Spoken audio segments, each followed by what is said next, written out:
If a man could take you to Paris, buy you Chanel, and make all your fantasies come true, would you give up your whole life for him? I bet my youth on it, and I got wrecked playing a grown-up's game. I grew up in an ordinary family.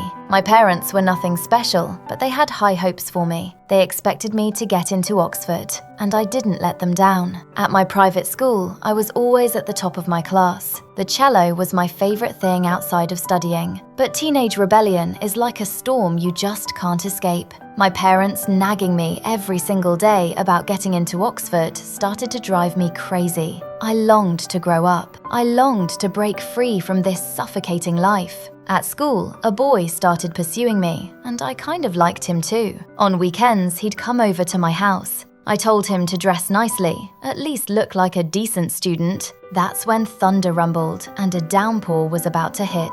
But all he had was a bicycle. We said a hurried goodbye and the rain soaked me to the bone. That's when I saw a mother pushing a stroller across the street. A car didn't honk impatiently. Instead, it slowly came to a stop and waited quietly. It gave me a small sense of warmth. What I didn't expect was for that car to pull up right in front of me and roll down the window.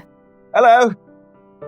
Look, if you had any sense, you wouldn't take a lift from a strange man, but I'm a music lover and I'm worried about your cello, so what I propose is you put it in my car and walk alongside me. I smiled, but kept my guard up. How do I know you won't just drive off with the cello? Good point. How much does a new cello cost?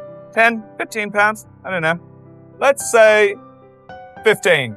The man pulled some money from his pocket. I couldn't find a reason to refuse his kindness. After securing my things, I got in and we drove off. We chatted along the way. His name was David.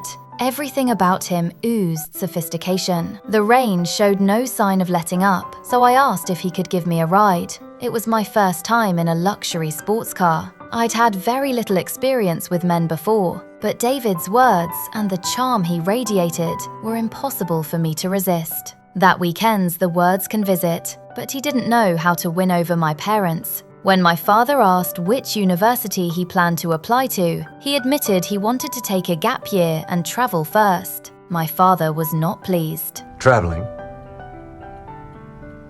What are you, a teddy boy?